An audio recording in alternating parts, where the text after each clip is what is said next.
Hello everybody, कैसे हैं आप सभी। आई होप आप लोग बढ़िया होंगे और आपकी पढ़ाई भी बहुत बढ़िया चल रही होगी। तो आज हम किस टॉपिक के बारे में आज हम देखेंगे भागवतवाद और वैष्णववाद। क्या देखेंगे आज हम? भागवतवाद और वैष्णववाद देखेंगे। ठीक है, इससे पहले हमने क्या किया था? हमने जैन धर्म कर लिया है, ठीक है, हमने बौद्धिज़्म कर लिया है और हमने कई सारे ऐसे टॉपिक हैं जो कर लिए हैं। अब जो ये हमारी प्राचीन भारतीय इतिहास की जो सीरीज़ है, इसमें आज हम किसके बारे में बात करेंगे? भागवत धर्म के बारे में बात करेंगे। ठीक है, हम यहाँ पर देखेंगे, समझेंगे कि छठी शताब्दी में, एक सेकेंड गाइस, हाँ, जो हमारी छठी शताब्दी ईसा पूर्व में क्या हुआ था कि इसके आसपास क्या हो रहा था? 63, है ना, कितनी भाई, जो आपकी 63 नवीन संप्रदायों की उत्पत्ति हुई। ठीक है, ऑलमोस्ट 63 न्यू एक्ट्स बने। ठीक है, ये कैसा दौर था? ये एक धार्मिक सुधार आंदोलन की तरह ये कार्य कर रहा था। ठीक है, क्लियर है ना। तो इसी क्रम में हम जो वैदिक धर्म है उसको, उसके रिलीजन को यहाँ पे देखेंगे। क्लियर हुआ? तो चलिए अब हम अपनी क्लास शुरू करते हैं। देखो हम क्या देखने वाले हैं? भागवत या वैष्णववाद। इसे और क्या बोला जाता है? इसे बोला जाता है पांचरात्र धर्म। ठीक है, ये इम्पॉर्टेंट है क्योंकि ये एग्ज़ाम में पूछा गया है कि पांचरात्र धर्म और किस मतलब पांचरात्र धर्म किस धर्म से जुड़ा हुआ है, या ये किस धर्म का उपनाम है। ठीक है, ये क्वेश्चन आया हुआ है, इसलिए ये आपको याद रखना है। क्लियर? इतना समझ में आया? चलिए अब आगे बढ़ते हैं। अब हम यहाँ पर देखेंगे कि जो भागवत धर्म है ये किससे संबंधित है? आपके वैष्णव धर्म। ठीक है, इसके फाउंडर या इसके प्रवर्तक किसे माना गया है? इसका प्रवर्तक माना गया है वासुदेव कृष्ण को। किसको माना गया है? वासुदेव कृष्ण को माना गया है। ठीक है, इतना समझ में आया?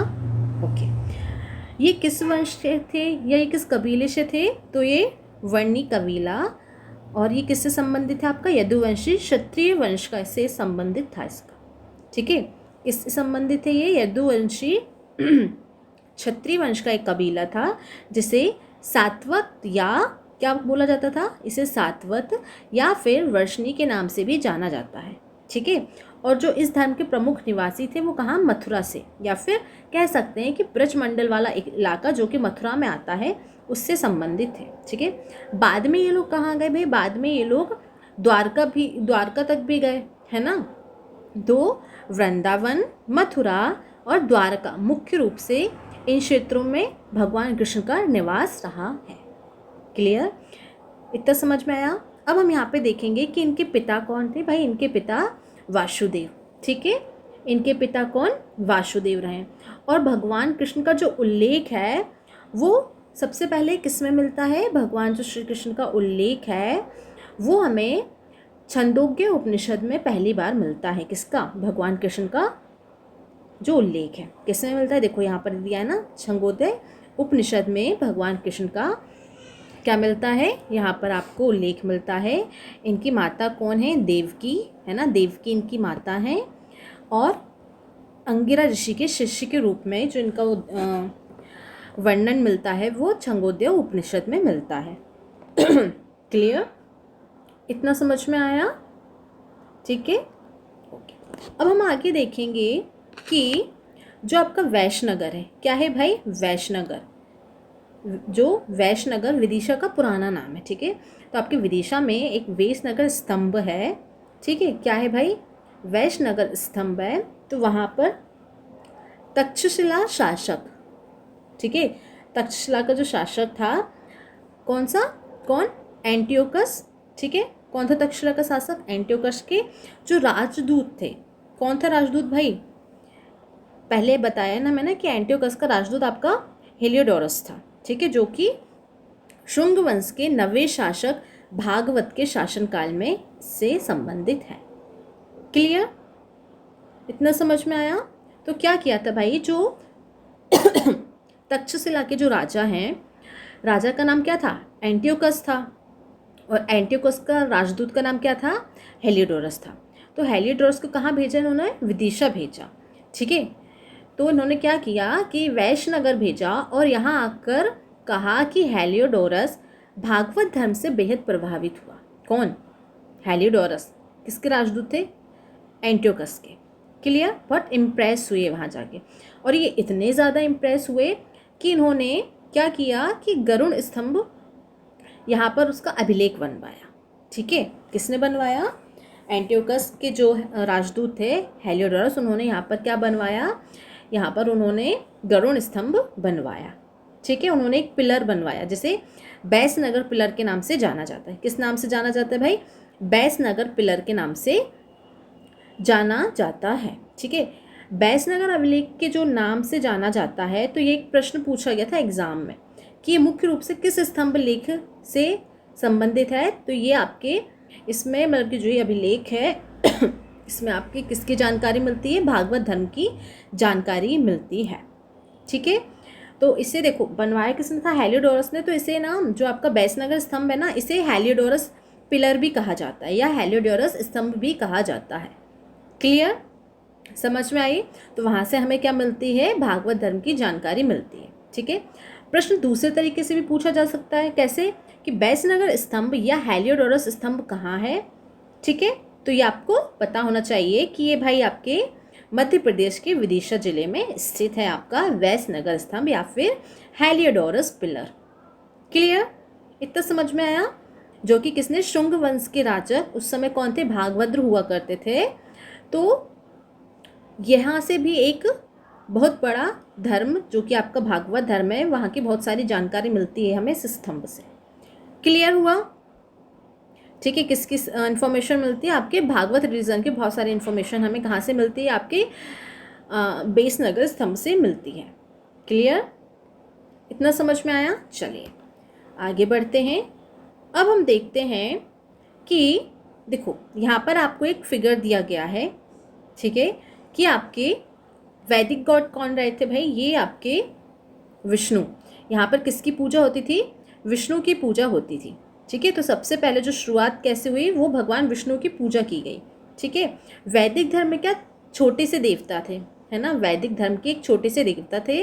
और वैदिक काल में आपने देखा होगा कि उत्तर वैदिक काल में जाकर हम देखते हैं कि वहाँ पर विष्णु महत्वपूर्ण होते थे। ठीक है, और ऋग्वैदिक काल में विष्णु महत्वपूर्ण नहीं थे। ऋग्वैदिक काल में शिव भी महत्वपूर्ण नहीं थे। वहाँ पर कौन थे? वहाँ पर रुद्र और प्रजापति, जो आपके कौन है? रुद्र और प्रजापति हैं, ये आपके वहाँ पर इम्पोर्टेंट हुआ करते थे। क्लियर? चलो अब देखो यहाँ पर हम बात करेंगे। एक सेकेंड। ओके, अब यहाँ पर पूछा गया कि नवदा भक्ति क्या होती है। तो नवदा भक्ति में क्या आपकी 9 भक्ति आती हैं, जैसे श्रवण, कीर्तन, स्मरण, पाद सेवन, अर्चना, वंदन, दस्य, शंख, आत्मनिवेदन। ये क्या होती थी? ये आपकी नवदा भक्ति में आती हैं। किस में आती हैं भाई? ये सारी आपकी नवदा भक्ति में आती हैं। क्लियर हुआ? ये आपकी 9 प्रकार की भक्ति हैं। ठीक है, समझ में आया इतना? ये किसके? भगवान विष्णु के बारे में है ना। ठीक है, भगवान विष्णु का पहला उल्लेख कहाँ मिलता है? अब हम ये देखेंगे कि भगवान विष्णु का पहला उल्लेख मिलता है आपको किस में? ऋग्वेद में मिलता है। किस में मिलता है? ऋग्वेद में भगवान विष्णु का पहला उल्लेख मिलता है। क्लियर? इतना समझ में आया? मुझे कमेंट बॉक्स में बताना कि आप लोग को समझ में आ रहा है या नहीं आ रहा है। ठीक है, ओके। और ये किसके उपासक हुआ करते थे? ये आपके भगवान विष्णु के उपासक हुआ करते थे। ठीक है, क्लियर है फ्रेंड्स? चलिए अब हम यहाँ पे भगवान विष्णु का थोड़ा सा और देखेंगे। ठीक है, देखो उत्तर वैदिक काल के जो प्रमुख देवता होते थे वो कौन होते थे? प्रजापति और कौन होते थे? आपके रुद्र होते थे। अब यहाँ पर आपके विष्णु भी हैं। ठीक है, कौन है भाई? विष्णु है। कौन कौन? प्रजापति, रुद्र और भगवान विष्णु। ठीक है, क्लियर हुआ? इतना समझ में आया? भगवान विष्णु का जो वाहन है वो क्या है भाई? जो वाहन है वो गरुड़ है। ठीक है, क्या है? गरुड़ है। ठीक है, और गुप्त राजाओं का जो राज चिन्ह था वो क्या होता था? आपका गरुड़ होता था। क्या होता था? गरुड़ होता था। क्लियर? इतना समझ में आया? बताओ भाई जल्दी से, इतना समझ में आया आप सभी को? ठीक है, आगे बढ़ें। देखो ये मैंने आपको नवदा भक्ति बताई दी थी, 9 प्रकार की भक्ति होती है, ठीक है। और जो भगवान के हाथ में सुदर्शन चक्र होता है इसमें 6 तीलियां होती हैं। कितनी तीलियां होती हैं? 6 तीलियां होती हैं। क्लियर? चलिए अब हम यहाँ पर क्या देखेंगे, भगवान विष्णु के 10 अवतारों के बारे में बात करेंगे, ठीक है। उनके 10 अवतारों की पूजा की जाती है, तो हम उनके यहाँ पर जानकारी देखेंगे, ठीक है। तो भगवान विष्णु के जो 10 अवतारों की जानकारी हमें कहाँ से मिलती है? मत्स्य पुराण से मिलती है भाई। कहाँ से मिलती है? मत्स्य पुराण से हमें 10 अवतार की जानकारी मिलती है। उसके अलावा कहाँ से मिलती है? तो ये आपके एलोरा की जो गुफाएं हैं जो कि महाराष्ट्र में है, वहाँ से भी जो आपके राष्ट्रकूट राजा कौन, दंती दुर्ग थे उन्होंने क्या किया था? उन्होंने आपके 10 अवतार मंदिर बनवाया था। क्या बनवाया था? 10 अवतार मंदिर बनवाया था। और जो एक और आपका मंदिर है देवगढ़, ये कहाँ पर है भाई? आपके उत्तर प्रदेश में है, ठीक है। कहाँ पर है भाई? आपके उत्तर प्रदेश में है, ठीक है। तो जो एग्ज़ाम में पूछा जाता है वो आपका जो दशावतार मंदिर देवगढ़ वाला पूछा जाता है, ठीक है। तो ये भी आप एक यहाँ पर क्या हो जाता है भाई? इम्पोर्टेंट हो जाता है कि जो देवगढ़ का मंदिर उत्तर प्रदेश में है ये किससे संबंधित है? भगवान विष्णु से संबंधित है। और ये एक क्या है? दशावतार मंदिर है। क्लियर? इतना समझ में आया है ना? चलिए अब हम यहाँ पर क्या देखेंगे, अब हम यहाँ पर और भी कई सारी चीज़ों के बारे में जानते हैं, ठीक है। Okay, 1 second guys. हाँ,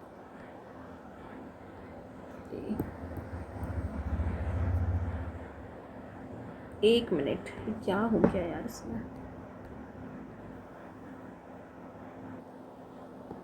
चलिए देखिए यहाँ पर 10 अवतार है, पर कई बुकों में ना ये आपको 23 भी मिल सकते हैं, 23 अवतार भी मिल सकते हैं, 24 भी, और किसी किसी में 12 भी हैं, ठीक है।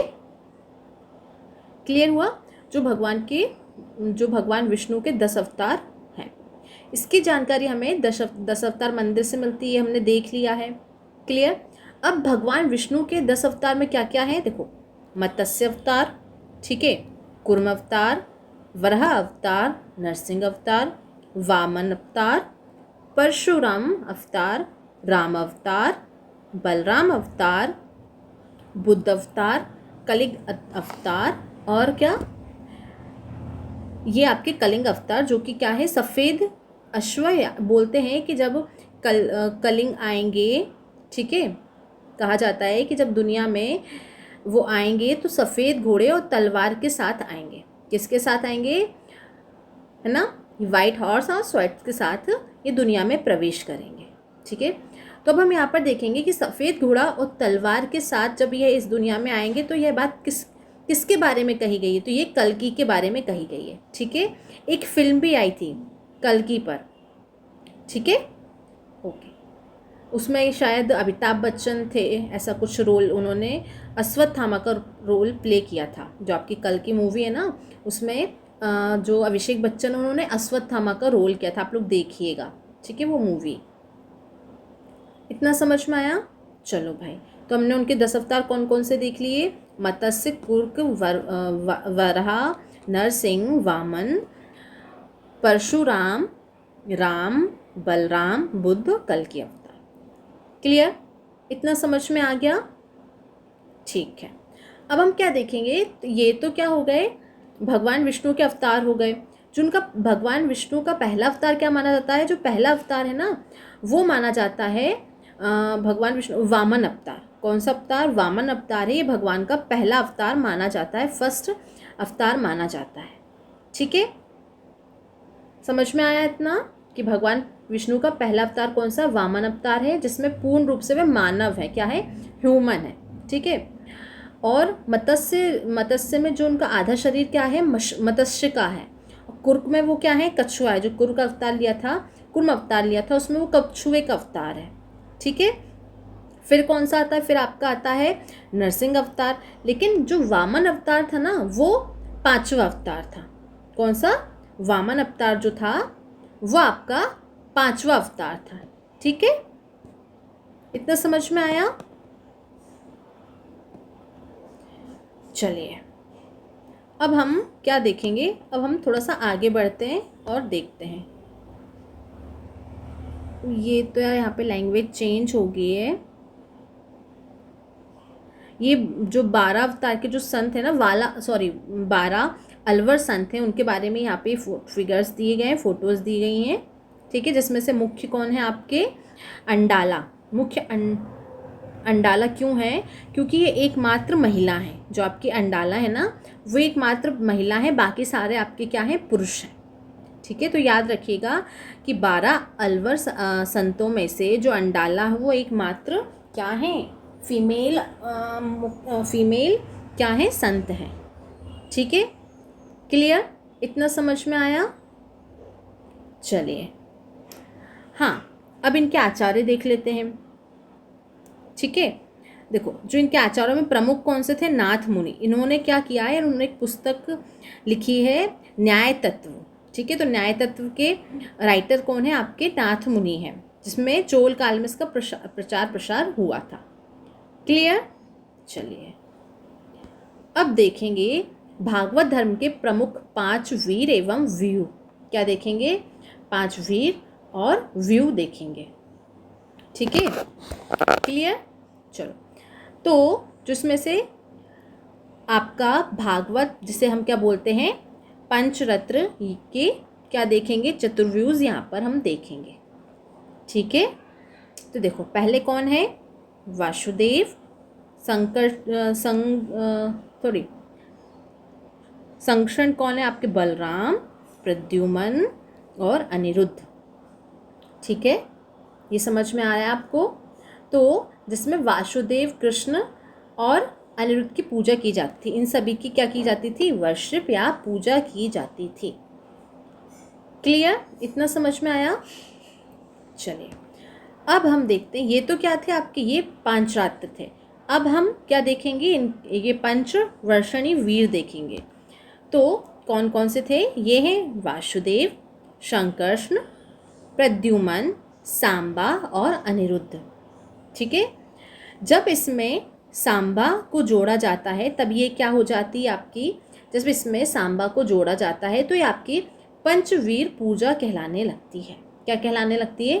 पंचवीर पूजा कहलाने लगती है। किसके जुड़ने से? सांबा के जुड़ने से। ठीक है, क्लियर हुआ? चलिए आगे बढ़ें। फिर क्या है? नलरिया दिव्य प्रबंधम। क्या है? नलरिया दिव्य प्रबंधम। इसमें क्या है? इसमें 12 अलवरों द्वारा रचित 4000 तमिल भजनों का एक संग्रह है। ठीक है, जो आपका नलरियम है, ये एक क्या है? ये एक बुक है जिसमें 4000 तमिल भजनों का क्या है? संग्रहण है ना? क्लियर? चलिए, ये आज आपकी ज़्यादा बड़ी क्लास नहीं रहेगी, मैं से थोड़ा सा शॉर्ट में, मतलब कि शॉर्ट का मतलब ये नहीं है कि आपके मैंने जो कंटेंट है वो कम कर दिया है, उसको मैं थोड़े से शॉर्ट तरीके से आप लोगों को समझाने की कोशिश कर रही हूँ। आज थोड़ी तबीयत सही नहीं है, काफ़ी टाइम बाद हम आपकी क्लास भी ले रहे हैं, तो मैं उस हिसाब से आपको बता रही हूँ। ठीक है, अब यहाँ पे हम वैष्णव धर्म से संबंधित कुछ क्या देखेंगे? मंदिर देखेंगे। तो पहला मंदिर क्या है आपका? जगन्नाथपुरी, जो कि बहुत फेमस मंदिर है। ये आपकी कहाँ है? पुरी, उड़ीसा में है। कहाँ है भाई? ये आपके पुरी, उड़ीसा में है। क्लियर? फिर दशावतार मंदिर, ये आपके कहाँ है? देवगढ़, उत्तर प्रदेश में। विष्णु मंदिर, ये आपके मध्य प्रदेश में है। फिर ये एक और विष्णु मंदिर है जो आपके एरन सागर के पास है, वहाँ पर है। ठीक है, कहाँ पर? मध्य प्रदेश में। द्वारकाधीश मंदिर कहाँ है? तो ये आपके द्वारकाधीश मंदिर मथुरा, उत्तर प्रदेश में। और द्वारकाधीश मंदिर एक जो फेमस है वो गुजरात का है। ठीक है, 2 है, तो एक आपका मथुरा उत्तर प्रदेश में है और एक आपका कहाँ है? द्वारका, गुजरात में है। क्लियर? इतना समझ में आया? चलिए, ये देखिए, ये वो मंदिर है, ये आपका दशावतार मंदिर है। ठीक है, और ये क्या है? ये आपका देवगढ़ वाला मंदिर है। ठीक है, उत्तर प्रदेश में है, जो दोनों भगवान विष्णु से संबंधित हैं। क्लियर? फिर है तिगवा का विष्णु मंदिर, ये बहुत ही प्राचीन मंदिर है। कौन सा? तिगवा मंदिर। ये कहाँ है आपके भाई? मध्य प्रदेश में है। और मध्य प्रदेश के जबलपुर ज़िले के गांव तिगवा में है। ठीक है, गांव का नाम भी क्या है, तिगवा है। क्लियर, इतना समझ में आया? बताओ भाई जल्दी से, इतना समझ में आया सभी को? ठीक है। अब देखेंगे जगन्नाथ मंदिर। यहाँ पे रथ यात्रा भी निकाली जाती है ना।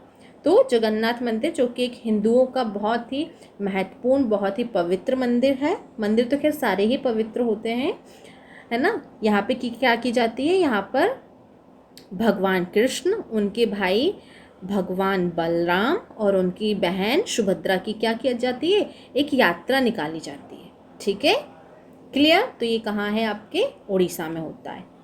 ठीक है, रथ यात्रा कहाँ होती है, उड़ीसा में होती है ना। चलिए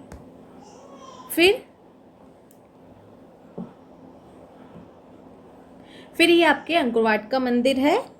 ठीक है, ये कंबोडिया के राजा ने, कंबोडिया के जो राजा उन्होंने कब बनवाया था, 1113 ईस्वी से 1150 ईस्वी में बनवाया था। ठीक है, और इस मंदिर में क्या लगभग 10.5 ऊंची, है ना, 10.5 फीट ऊंची क्या है, भगवान विष्णु की मूर्ति भी है। क्या है, भगवान विष्णु की मूर्ति है। क्लियर, इतना समझ में आया? चलिए अब यहाँ पर हम संप्रदाय और उनके कुछ आचार्य वो देखेंगे। ठीक है, देखो वैष्णव संप्रदाय के आचार्य कौन रहे हैं, ये आपके रामार्जुन रहे हैं, और इन्होंने कौन सा मत दिया था, वशिष्ठ देव का मत दिया था। फिर क्या है आपका ब्रह्म संप्रदाय, इसके जो आचार्य हैं वो कौन है, आनंद तीर्थ हैं। द्वैत मत दिया था इन्होंने। रुद्र संप्रदाय के जो आपके आचार्य हैं वो कौन है, आचार्य बल्लभाचार्य। ठीक है, इन्होंने शुद्ध वेद का क्या दिया था, मत दिया था, किसका, शुद्ध वेद का मत दिया था इन्होंने। फिर है सनक संप्रदाय, जिसके आचार्य कौन है, आपके निम्ब कर्म है। कौन है, निम्ब कर्म है। क्लियर, और देखते हैं। फिर आपका आएगा बरकरी। बरकरी के संस्थापक कौन रहे हैं, ये आपके नामदेव। ठीक है, ये क्या देख रहे हैं हम, उनके मतलब कि संप्रदाय के संस्थापक, और उनकी पुस्तक कुछ है। श्री वैष्णव रामार्जुन, इनकी पुस्तक कौन सी है भाई, आपके ब्रह्मसूत्र इनकी पुस्तक है। फिर है परमार्थ, इसके संस्थापक कौन है, ये हैं आपके रामदास, और इनकी जो बुक है, जो पुस्तक है इन्होंने लिखी थी वो कौन है, कौन सी है, दास बोध है। फिर है एक राम भक्त, ठीक है, जिसके संस्थापक कौन है, रामानंद हैं, और इन्होंने कौन सी बुक की रचना की, तो ये थी आपकी आध्यात्मिक रामायण। कौन सी थी, आध्यात्मिक रामायण। ठीक है, जो इस टॉपिक में से आपके जो इम्पोर्टेंट फैक्ट्स थे वो मैंने आपको सारे यहाँ पर बता दिए हैं, है ना। और कौन से किस टॉपिक के बारे में, मतलब कि कैसा प्रश्न बना था, वो सारा हमने यहाँ पर देखा है। तो आई होप आप लोग की क्लास बढ़िया लगी है, समझ में आई है। ठीक है, अच्छे से पढ़िए भाई, तबीयत का बहुत ध्यान रखिए आप सभी। ठीक है, क्योंकि मौसम वैसे भी गड़बड़ चल रहा है, और बाकी पढ़ते रहो अच्छे से। ठीक है, एक बार अच्छे से ना आप लोग मेहनत के साथ पढ़ लो, फिर बाकी सारी ज़िंदगी आपको आराम से करना है। सारी चीज़ अपनी पूरी लाइफ बहुत आराम से बितानी, बस अभी संघर्ष कर लो थोड़ा सा। ठीक है, तो मिलते हैं नेक्स्ट टॉपिक नेक्स्ट सेशन में। जब तक के लिए अपना ख्याल रखिए। जय हिंद, जय भारत।